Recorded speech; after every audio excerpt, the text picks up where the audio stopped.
Guys, welcome back to the Iron Roots podcast. I'm your host, Zach Evanesh, and Iron Roots is brought to you by Play.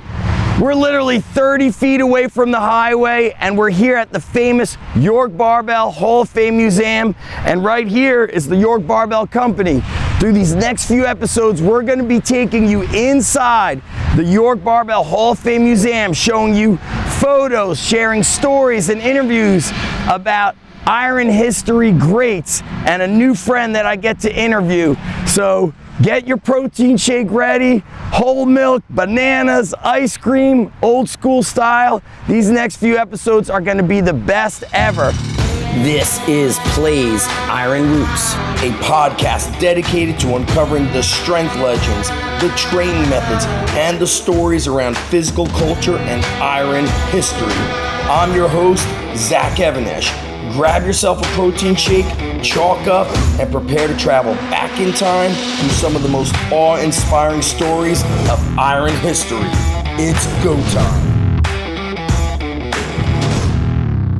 On this episode of the Iron Roots podcast, Zach continues his conversation with Jan Dellinger at the York Barbell Museum. What were, some of the, when you saw him training also in the gym, so he'd squat, he'd overhead press dumbbells. What are some other things that you recall? A lot of those, like pullovers, but not with heavy weights. He did them, but Barbell or dumbbell pullover? Dumbbells. And, there's also an exercise that's similar to that we call dislocates, where you kind of, bring them around. With dumbbells? Yeah. So he would do like arm circles with the dumbbells? Yeah, and sometimes, we had a cable that was attached to the wall. Right. And there was a loading pin that you put weights on, and then we had a long garden hose. There was a cable inside the garden hose. And attached, and he would get to the other side of the platform. This was like 3/4 way across the gym. And he would row that, the garden hose, as we called it. He would start out at, 150, 60 or something like that, and row it several times. Then he'd throw about another 25 or 30 on it. And I saw him do as much as 240 for several, 6, 7, 8 reps. Right. Again, some days he'd stop at 230, some days, it just depends what he felt like. I mean, these were not like calculated planned workouts. He just went by feel. He was very holistic. It was just, he's getting some exercise. That was another one. Once in a while, you'd see him do some. He'd walk over to we had a squat rack, that iron staircase. Yeah. Somebody'd leave 315, 405 on it, and just walk over there, and he'd shrug it, a few times, and then he'd walk around and did a lot of leg extensions. He thought that strengthened your knees. That's why he also did quarter squats. He read out, talked about they strengthen your attachments and things like that. Right. The leg extensions. For a while there, we had a universal gym in the the circuit piece in the gym. He was leg pressing those. Yep, I remember that. He did the stack. He would start in the bottom pedals and do the stack, and then he put it. Sometimes I'd even putting it down. He'd feet up on the upper one, and that used to be in a lot of the high school weight. I mean, it was in my high school when I started in 1989. They were slowly getting into it as I was getting out of high school. Yeah, the universal gyms were sold to high schools, colleges. The safety thing. The safety thing, right? Yeah, nobody's going to get hurt. The weight can't fall on you. Just move it. Don't get your finger in the weight stack, and you're going to lose those keys, and one thing and another. I'm sure it happened to somebody. Right. But I saw him do that. Saw him do some hyperextensions every once in a while. Once in a while, he would just. I saw him do like stiff-legged good mornings. Now, not all the way down, but. He did them to at least parallel. Sure, those photos of him doing that, legs fully locked, straight. With like 95 pounds. I'm talking about when he's, 65, 70 years old. And he just sort of wandered around the gym and did stuff. That was sort of his workout. Interesting. So, we're here at York Barbell. This is all kind of the creation and brainchild of Bob Hoffman, and we were talking, I think we recorded it a little bit, is that Bob was very entrepreneurial, and before he even, so he had the magazines, he had York Barbell equipment, he's traveling, he's got supplements. Not yet, he didn't have something. He didn't have something, but well, I'm talking like his whole umbrella of things that he had. Yeah. But he started as, it was like oil, you were saying? Well, like I said, his brother, Charles, I think it was, and a guy named Snellbaker owned a York oil burner company. Oil burner. This is like as World War I was coming to an end. When Bob got out of the service in World War I, he came here to York and got into business with his brother. Now, I don't know if he was like a full partner, but I do know he was like a route salesman, because those things were touchy, I was told, and you had to service them. So Bob would, and sell them too, so he was kind of sales and service oriented. He also carried a 105-pound barbell along with him in his car. Where was that barbell from? Do you know? Did he make Probably it? Milo. Milo. Although I don't know. It could have been made here, because the Eister-Weiser foundry was down the street from the oil burner company, or what became York Barbell, the original York Barbell company. And there was a guy in the York Barbell, the oil burner company at the time, named Ernie Zimmerman, who came over here from Germany. Ernie was a junior national European champion in Germany. So he was a craftsman. He made a 6-foot bar for Bob, which I told you they took on those exhibitions and things when they barnstormed. Now that's a little later. Yeah. But anyway, Bob, so it could have been made at the oil burner company. I should have brought along some York oil burner letterhead. Well, I don't know if it's the letterhead, but on one of the platforms it says... that was the logo, right? Yeah. Now, this was a little bit different. But anyway, Bob would stop along the road and get his 105-pound barbell out and, do some exercises. And Bob was a sportsman. I mean, he was very good at the handball, apparently fairly decent at boxing, and some of those other, games. Rowing, Right. always a barrow and rowing, so either individually or in a crew. But so he was athletically inclined. But that's kind of how he got started, and then he decided he wanted to get into Strength and Health a magazine. Yeah. So I'd love to hear how that... Strength and Health was the first magazine, and then later was Muscular Development? They had he bought... Milo Barbell was out, had various iterations of Strength magazine. Yes. It was Arena and Strength for a while. There were some iterations of titles. Anyway, I think he thought there was room for another magazine. So I know in 1931, he was starting to get this magazine itch. He got in touch with George Jowett. They met at a football game at University of Pittsburgh football game in about November of 1931. And about a week or two later, Jowett's here in York helping Bob get his business going. Is that because Jowett had his booklets? He had like his mail order courses? Well, he had been one of those mail order course guys, and it's hard to tell. Maybe they were looking at, I've often wondered why a guy was established would team up with Bob. But you got to remember, the Depression is starting.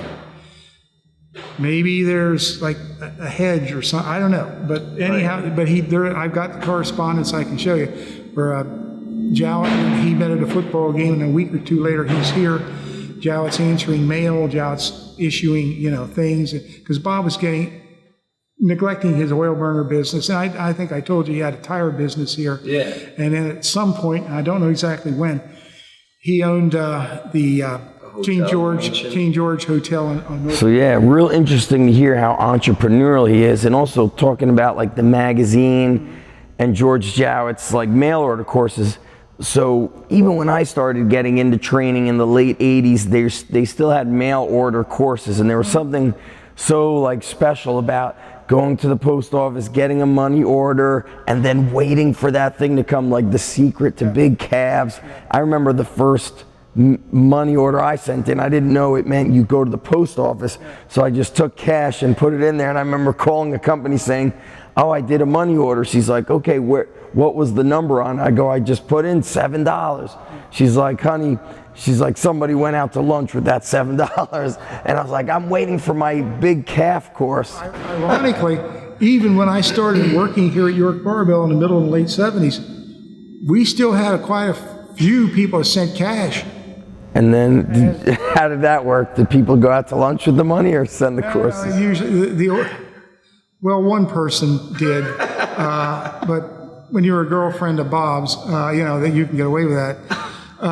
Anyhow, it was, there were still people doing that. Right. And there's a couple of unusual customers we had. I won't go into that. But anyway, in my case, I used to follow professional wrestling when I was in middle school. Yep. And I used to see Bruno Sammartino. He was a champion. Yeah, with the big chest. Yeah. Big everything. Yeah. He was built like a house. Right. And I wanted to be Bruno. And I was reading these wrestling magazines. I'd walk up a railroad track. I wasn't supposed to. I was like 10 or how old would you be? 10, 11, something like that. And I was told not to go uptown and redline, but I did. And anyway, so I would go up to the cut rate drugstore and look through these wrestling magazines. Well, I had enough money, I'd buy them, one, and I'd take it home. And I saw this, I'm going through the ads, saw this Bruno Sammartino bodybuilding course. So, so I saved up enough money, whatever it was, and sent away for it. Got the thing, I don't know what I thought was going to be. I guess I thought it was calisthenic stuff. But I saw some posed pictures, like the chest shot, side chest shot, and a few things. Wow, I got to have this. So anyway, I got this thing back, and darn, it had some body weight exercises, those Indian squats and the floor dips, and little suggested a little running, and but he had the barbell, like 6 barbell exercises. Oh heck, now I got to get a barbell, So my parents weren't real thrilled about that, but anyway, I kind of got started the same way. Yeah, those mail order courses, it was because now we have access to everything. Back then, we wanted to know, what did Bruno Sammartino eat? Like me asking you about Grimmick. What was he eating? What was that like? And there was something inspired. There's still, to me, it's very inspiring to find out what you did not know about how that person would eat, how that person would train. Well, like I said, Grimmick said that he said if you would feed a kid today like he was fed, he said they'd probably have you jailed. But he said the biggest bonanza to him was when he got that job as a soda jerk and got exposed to milk on a regular basis. Right. He said, I drink like a quart of milk. He said, just about every time I drank a quart of milk before a workout, which is, I wouldn't, but when you're young. Sure. He said, I'd break some record, even the press or the curl or something like. He said, his squat or he said deadlift. He said, I would break some sort of record. He said the milk was just really helping. He said that and the leg work. What's also interesting, Jan, about those courses is that it was like always a common theme. It was always about eating a lot. It was about hard work. It was about adequate rest. They never really used the term overtraining. They would say things like, they spoke about stuff that like doctors speak about today, like sleeping 9 hours. Like those courses always spoke about the meals, the sleep, the catching a nap. That stuff's like 100 years old, but now like we have doctors like doing sleep studies. They knew 100 years ago that if you don't sleep, you're not going to get big or strong. There's nothing really new under the sun, if you stop and think about it, other than the pharmaceutical industry. But yeah, it's they had this figured out a long time ago. Right. And again, if you followed those, well, let's say the Milo courses or the York courses, which are very similar, and the assumption was you wouldn't be overtraining. Now, Grimmick said when he started training, he said, my brother wasn't right, so I started misreading the directions. He said, I thought they meant to train every day, and on that third workout, you up your curl, your squat, whatever, by a couple of reps. He said, so a couple of weeks today, he said, I'm shot. Because he was training every day. Normally, it was like 3 days a week. He said, I was doing the whole course 6 days a week. And he said, so I went back and read the direction. Oh, it's every other day. Every other day. He said, so then once I got into that rhythm, he said, yeah, it started happening. I still think that stuff's great. Like you train hard, the next day you have a day off. Then the big thing today is like doing a lot of volume, but I just found that like every other day style of training, getting that adequate sleep, that stuff. Yeah, that's big. Yeah, that stuff's great, and full body workouts are still great. And the other thing too, should be considered is when you started those Milo courses in the 1920s, 30s, your lifestyle in general was a little bit more work oriented. Sure. Most people weren't sitting behind a typewriter. That's right. In fact, that was considered, if you were sedentary, that was as a job, that was considered like, not good. You should be up moving around, working. Right. Farmers, Farmers, kids had, I had 2 paper routes, one in the morning, one after school, or I mowed lawns. So this is what was running through my mind too, Jan, speaking of that and being more movement oriented, is looking at the advertisements in the magazines. What hit me was that a lot of them were for gaining weight or gaining muscle. There was very few, or I don't recall any, that was like, you're fat, you need to lose weight. Now, so much of it is about fat loss, weight loss. And even my buddy said to me, he goes, I was looking at an old Evel Knievel video from like the 70s. He said, there's not one overweight person in the crowd. As we became more technologically oriented. Yeah.